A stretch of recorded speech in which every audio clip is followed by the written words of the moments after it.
Welcome to Summarize Science, where we explore the latest breakthroughs in technology.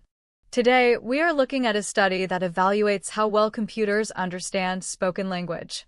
For a long time, the standard way to test voice recognition was by counting how many words the computer got wrong.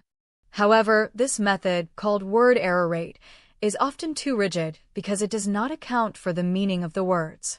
For example, if a computer misses a small word like the, it is penalized the same as if it completely changed the meaning of a sentence. To fix this, researchers tested whether large language models, similar to the ones behind ChatGPT, could do a better job. They looked at 3 different ways these advanced models could evaluate speech recognition.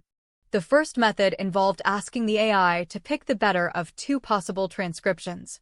In the second method, the researchers calculated the semantic distance between what was said and what the computer heard. Finally, they asked the AI to explain the types of errors it found to see if it could be useful for human review.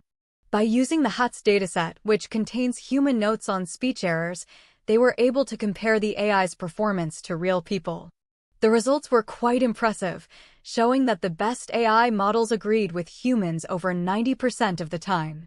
This is a massive jump from the traditional word error rate, which only matched human judgment about 63% of the time.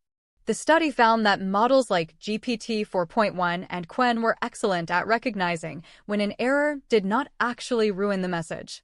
Interestingly, the size of the AI model was not the only factor in how well it performed. Some smaller models that were specifically tuned for understanding text actually outperformed much larger ones. They also explored embeddings, which are mathematical representations of words in a high-dimensional space. By averaging these values in clever ways, the AI could determine how close a transcription was to the original meaning. Even simple math strategies using these embeddings performed nearly as well as much more complex systems. Another exciting part of the study was the AI's ability to categorize errors as useful, bad, or incomprehensible. A useful error might just be a small punctuation mistake that does not change what the person meant. A bad error changes a keyword, potentially making the transcription misleading or wrong. This approach provides much more information than a simple score, helping developers understand exactly where their systems are failing. These charts show how the AI's similarity scores match up with the categories assigned by the model. It proves that the AI can act as a sophisticated judge of human-like communication. To recap, using generative AI allows for speech recognition testing that prioritizes meaning over mere word-for-word accuracy. It matches human perception far more accurately than any previous automated tool. In the future, this could lead to voice assistants that are much better at understanding us, even when we mumble or use slang. It also means developers can create more reliable technology for accessibility and transcription services.